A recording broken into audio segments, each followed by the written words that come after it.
Fala pessoal, beleza? Então, estou em São Paulo, eu vim para o 10º Congresso Brasileiro de Bitcoin. Nesse momento eu estou gravando esse vídeo, eu estou no hotel e queria bater um papo com vocês. Vocês têm visto que nos últimos meses eu tenho falado muito sobre negócios, gestão de empresa, né? Falado sobre Bitcoin, um pouquinho do que tem acontecido na economia, né? Eu não falo de economia porque eu não sou economista, não sou especialista, mas como sócio da Carris Contabilidade, junto com a Débora, minha esposa, a gente tem um compromisso com os nossos clientes, com os nossos futuros clientes, com meus amigos, com meus parentes, e a gente tem falado aqui muito sobre esses temas, né? Então eu tenho usado minhas redes sociais para isso. E aí o assunto hoje é o seguinte: a gente vai falar um pouquinho sobre a crise dos bancos e sobre o que a gente tem tirado de resultado da economia atual.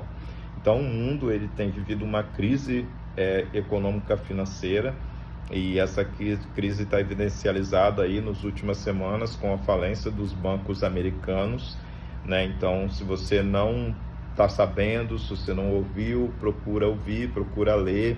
Isso é importante, porque nós precisamos estar atentos. Eu sou cristão e assim, gente, o que a gente tem aprendido sobre a Bíblia é que nós estamos próximo do momento do arrebatamento. E a Bíblia fala de sinais, de acontecimentos que vão anteceder a volta de Cristo. E um dos sinais que aconteceu há pouco tempo foi a pandemia do Covid, que dizimou várias vidas, que mudou totalmente o nosso comportamento e trouxe uma incerteza tremenda. E assim, eu acredito que está vindo um outro sinal, que esse sinal vai ser econômico, tá? Porque a Bíblia fala de fome, né? Fala de desespero em momentos de guerras, né? E a crise financeira, para mim, ela tem relação com um sinal que antecede a volta de Cristo, né? Assim como foi da Covid. E essa crise dos bancos, ela tem trazido à tona um entendimento que a gente não tinha até então. Porque o que acontece, né? A história do dinheiro e a relação e a criação dele, você precisa estudar, não dá para a gente falar aqui no vídeo, né? Mas você precisa estudar um pouquinho da história de dinheiro, como que ele surgiu, né? O papel moeda, né? E é um pouco sobre inflação e impressão de dinheiro, entendeu? Então, o grande problema hoje do mundo, para resumir, que a gente tem enfrentado nos últimos anos uma inflação, e os bancos centrais no mundo inteiro, para resolver essa inflação, têm aumentado os juros, e quando aumenta os juros, que está relacionado ao consumo, traz um desequilíbrio econômico. E como o dinheiro ele ficou digitalizado, e o Bitcoin ele trouxe essa disrupção em 2008, justamente porque o Satoshi Nakamoto ele entendeu essa dinâmica da economia, e ele criou um sistema que ele não é centralizado, não está na mão de governo ou de pessoas, é um sistema descentralizado que se chama. E ele é um sistema deflacionário do Bitcoin, né? Você não consegue inflacionar o Bitcoin na sua produção, na sua quantidade. Nós estamos falando de preço do Bitcoin. Então, com a informatização do dinheiro e ultimamente aí, né, um exemplo claro disso é o Pix, né, no Brasil, né? As pessoas conseguem trocar dinheiro muito fácil, e vieram os bancos digitais também. Pra você ter uma ideia, o Banco Inter ele é um banco que tem ações na Bolsa dos Estados Unidos, entendeu? E então hoje transacionar dinheiro ficou muito fácil e rápido, né? A ponto de que poucos anos atrás, brasileiros que moravam nos Estados Unidos, para enviar dinheiro para o Brasil demorava dias, entendeu? E hoje, com o Pix, com os bancos digitais, eles conseguem fazer isso muito fácil, além de ter desde 2008 também o Bitcoin para poder fazer essa transação. Então, essa digitalização do dinheiro e a rapidez e a facilidade para você movimentar o dinheiro, para mim, é o cerne dessa crise. Por quê? Porque ficou comprovado que os bancos eles não têm liquidez. O que isso significa? Aquele saldo da sua conta bancária lá que você abre, lá você tem lá R$1.000, se todo mundo que tiver saldo na sua conta bancária hoje, no mundo, quiser sacar, seja em qual banco for, o banco não tem a quantidade de dinheiro para poder atender a todo mundo, entendeu? Então, assim, eu até fiz uma enquete, né? Fiz uma pergunta explicando um pouquinho o que significava o índice de Basileia, né? E eu perguntei se as pessoas concordavam que os bancos eram uma pirâmide financeira legalizada, e não sei se as pessoas entenderam, mas teve gente que respondeu que não. E aí, assim, gente, na verdade, não é a questão do termo pirâmide, não é a questão de ser de uma fraude, é como funciona o banco. O banco funciona de uma forma em que ele utiliza nosso dinheiro e ele faz operações com o nosso dinheiro sem ter aquilo em caixa, entendeu? Então, a quantidade de dinheiro que a gente coloca no banco não é que ele movimenta. Então, automaticamente, se você põe lá um dinheiro e todo mundo precisar tirar ao mesmo tempo, ele não tem, porque ele pegou aquele dinheiro e emprestou num financiamento de imóvel, ou num empréstimo pessoal, ou num empréstimo consignado, ou num tipo de empréstimo que for, ou o banco comprou títulos, né, que foi o caso dos bancos americanos. Eles compraram títulos do Tesouro Americano e, com o aumento da inflação americana, esses títulos perderam valor. Então, o banco tinha comprado títulos para vender a longo prazo e ele perdeu valor na venda desses títulos e acabou que ele ficou insolvente, ele não teve liquidez, e aí foi uma das causas da quebra, né? O Banco Central americano tem procurado salvar esses bancos, né? Garantindo ali alguns saques, né? Desses bancos que faliram, mas existem outros bancos pequenos, e as pessoas estão tomando consciência disso, estão ficando inseguras e estão sacando seus dinheiros, e existe uma forte tendência de que outros bancos pequenos americanos também entrem em falência por conta dos saques. Então, o que isso representa, pessoal? Então, o modelo hoje bancário e econômico, ele não se mostra sustentável. E isso, para mim, é um risco para mim e para você, porque a gente pode ter, em curto espaço de tempo, uma crise financeira gigantesca, entendeu? Porque as pessoas vão precisar utilizar o dinheiro e não vão ter, que vai ser diferente do que o Collor fez, né? Que o Collor bloqueou o nosso dinheiro da poupança. É diferente, né? Pode ser diferente se essa crise mesmo acontecer, e nós estamos citando fatos aqui para vocês, e é só vocês estudarem mais um pouquinho na internet que vocês vão ver que tudo isso que eu estou falando tem um embasamento, e tem vários economistas falando sobre isso.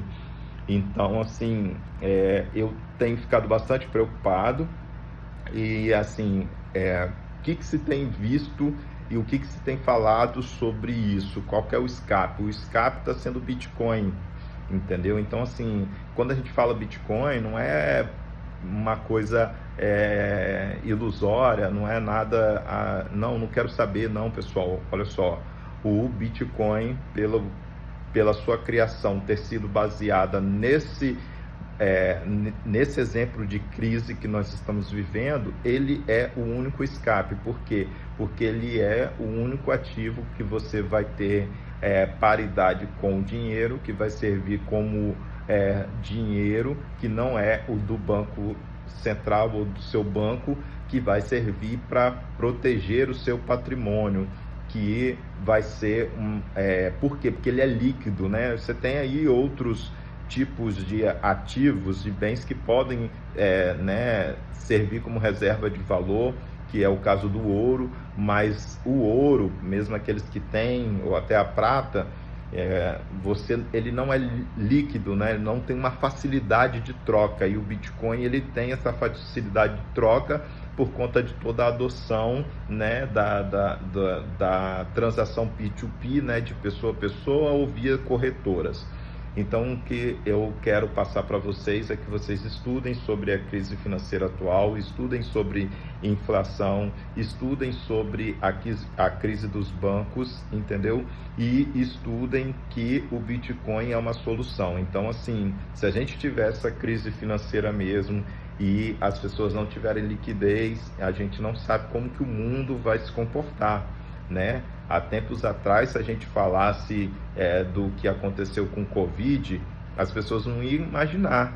Se o Covid não tivesse acontecido, ninguém ia imaginar que ia acontecer a crise do Covid que aconteceu. Então, essa crise financeira que nós estamos entendendo que pode vir e que pode ter impactos assim muito né, desastrosos, não pense você que não vai acontecer, não pense que é uma coisa, pô, Robson tá viajando na maionese, não, isso não vai acontecer.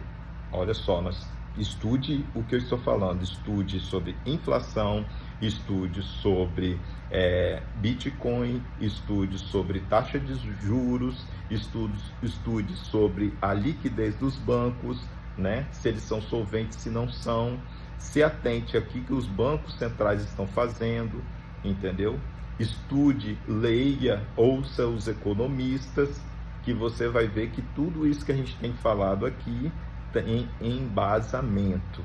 Então, assim, eu aconselho a todos vocês que chegarem ao final desse vídeo, que estudem sobre Bitcoin, que façam reservas pequenas de Bitcoin, porque pode ser que isso proteja a você e a sua família se vier essa crise financeira no mundo.